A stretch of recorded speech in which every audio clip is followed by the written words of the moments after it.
dijimos que sale de esta selección de cuentos, Fastos Marginales, de 1980.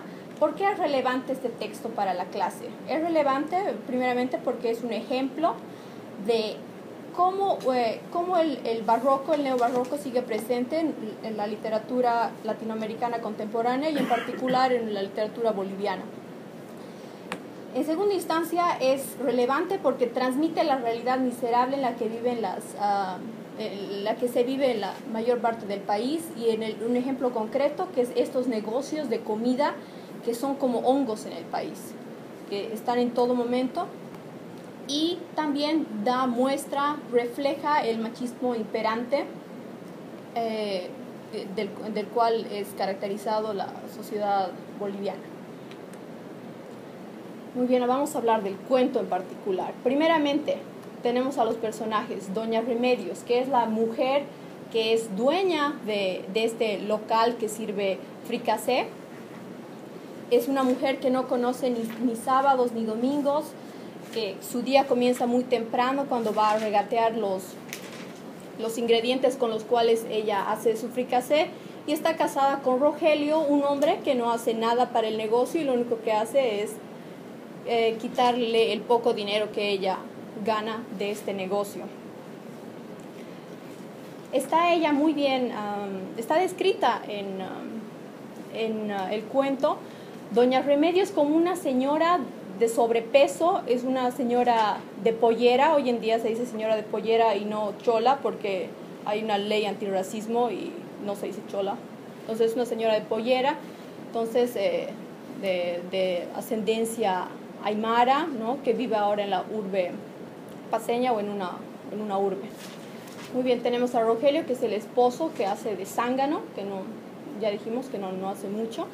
Tenemos a Don Nico, que es el compadre, que es el amigo, que es el que sabe todo lo que ocurre. Y tenemos a Martincho, que es el ayudante en el lugar en la fricacería. Muy bien, tenemos a la trama, ¿no? Nos describe muy bien este lugar de Morondanga en el que todo se da, ¿no? Que es su fricacería. ¿Y qué es lo que sucede? Tenemos a esta señora de pollera que se da cuenta que su esposo se está alejando de ella poco a poco, y esto lo hace al oler a otras mujeres, al saber que se va de farra en farra con otras, como ella llama, birlochas.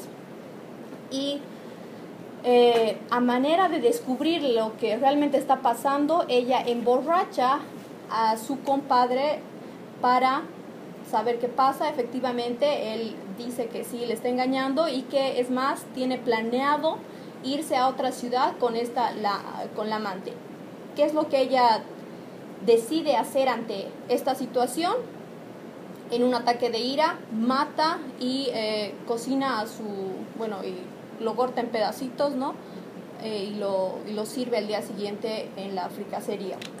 Entonces el cuento termina en fricasé, ¿no?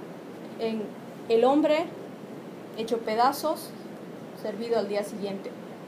Noten que la imagen es un hueso de Rogelio. Sí, me costó mucho conseguir esta imagen, pero lo hice para esta clase. Sí. No, dato muy interesante que yo no lo sabía. Comenté esta lectura a mis abuelos y a mi padre y me dijeron ambos inmediatamente que hubo un caso del cual seguramente el señor escritor se inspiró en Cochabamba, que es una ciudad muy cerca de La Paz. Una mujer mató y lo mismo, lo cocinó a su esposo, pero no en una fricacería, sino en una chicharronería, que es otra de las comidas locales. Entonces, lo más probable... Aquellos que están casados, mucho cuidado, están cocinando a su esposa. Y ese fue un caso que impactó a la sociedad en ese momento. Entonces ambos me dijeron que de seguro, y viendo las fechas, que estaba inspirado en esto. Además, aunque no fuera así, la historia es muy verosímil, porque estos negocios de comida son, como les dije, como hongos en el país. Esa comida es tan popular y usualmente, generalmente, yo nunca vi a un hombre dirigiendo estos negocios, sino son las mujeres de pollera que lo hacen, y sí, es como una especie de matriarcado. Muy bien, ahora me encantó al leer a Carpentier. La descripción de un mundo barroco ha de ser necesariamente barroca, es decir, el qué y el cómo en este caso se compaginan ante una realidad barroca. Yo creo que en Bolivia sí, efectivamente hay una realidad barroca, y esta va a ser descrita de manera barroca. Hemos hablado de lo maravilloso real y hemos dicho que el maravilloso real, lo maravilloso puede ser bello como feo, y lo importante de esto es que sea insólito y que sea real. En Bolivia yo estoy más que segura que es una realidad barroca. Muy bien, ahora vamos a hablar de los rasgos estilísticos del cuento. Lo primero que llama la atención es el lenguaje. Hay un lenguaje que trata de imitar y es excelente al hacerlo.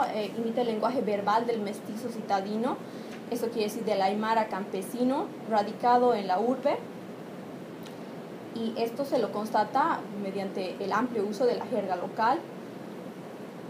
Y segundo aspecto que llama la atención es la fonética y la sintaxis. Cárdenas la hace suya y la traduce en letras, y esto vamos a ver con ejemplos a continuación. Entonces podemos ver acá estos términos y aura.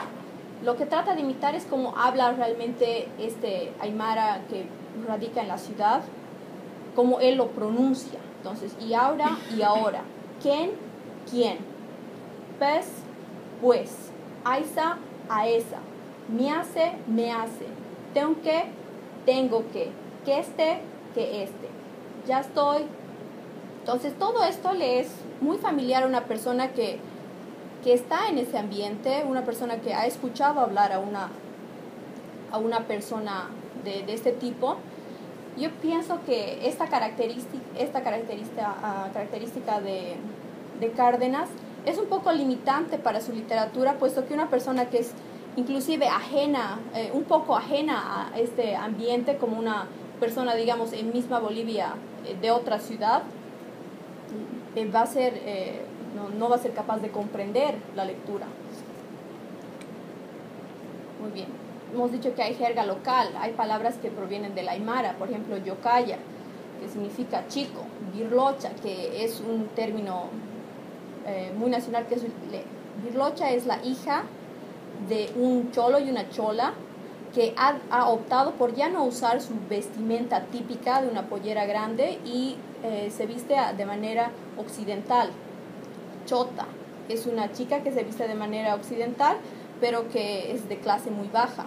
Cuyu, que busqué en el diccionario del cholo y no encontré, no sé qué significa. Huevadas, hablamos de cosas que no tienen sentido. Bueno, no sé si lo usan en sus países. Ok.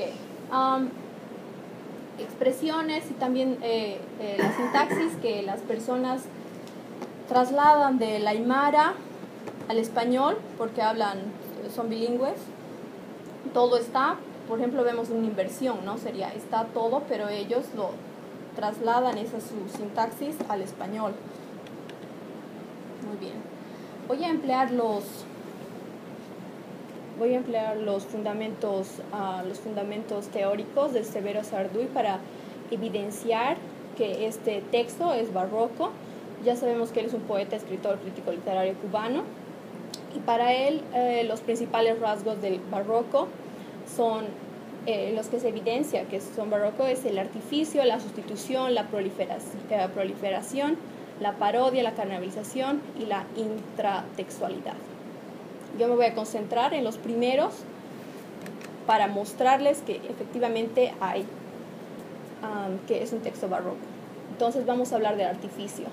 Lo entendemos en las palabras de Sarduy como la extrema artificialización practicada en algunos textos, y sobre todo en algunos textos recientes de la literatura latinoamericana. Bastaría pues para señalar en todos ellos la instancia de lo barroco.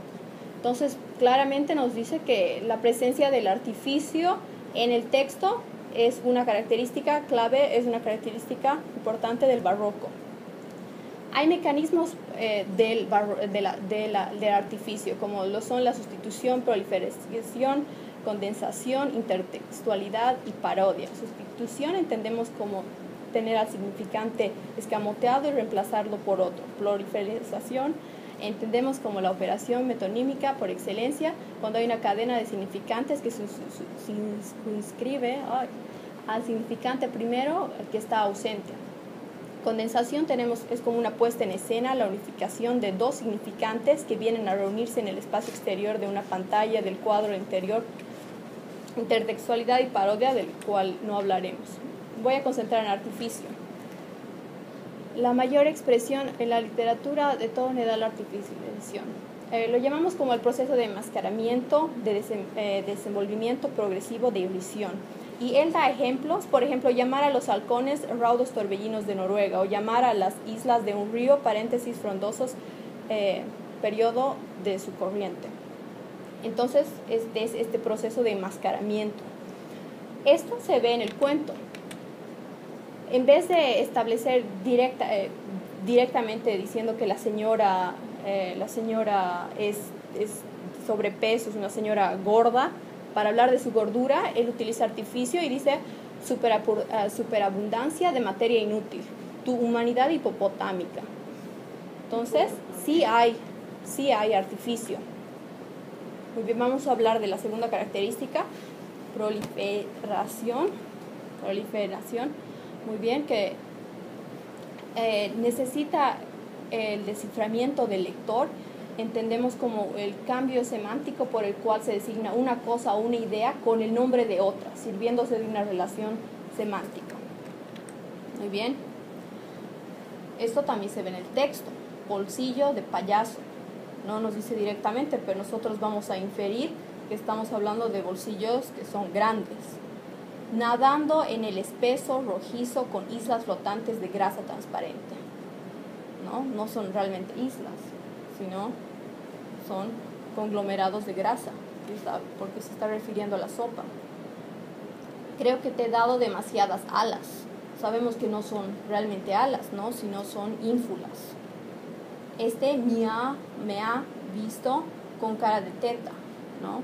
Sabemos que está refiriendo a que piensa que es ingenuo, ¿no? Que le puede decir cualquier cosa y la persona va a creer.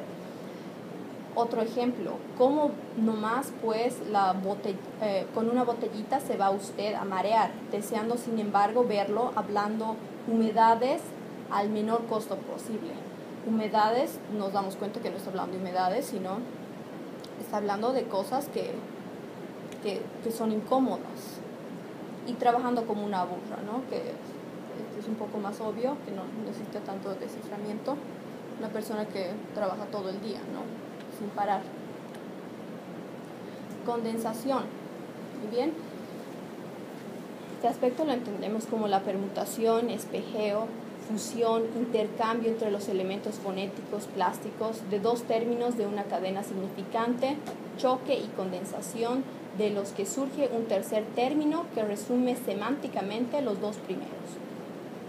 Nos da el ejemplo de Guillermo Cabrera Infante con 3 tristes tigres, y el ejemplo de permutación que nos da es o se me vaya en gallo, o amosclavo o maquinoscripto. Podemos ver también la condensación en el texto de Cárdenas. Ahí la tenemos. Así como le estaba diciendo. Y más que todo en este intento de reproducir la fonética, el habla diario de los personajes. Usted no es, y están resaltadas en rojo. Tengo que, como ya les dije, significa tengo que, ya estoy, desde. Entonces vemos que efectivamente hay la presencia de estos elementos. Bien. Vamos a concluir estableciendo que hoy fricasé, como lo he demostrado y lo he evidenciado, contraponiendo los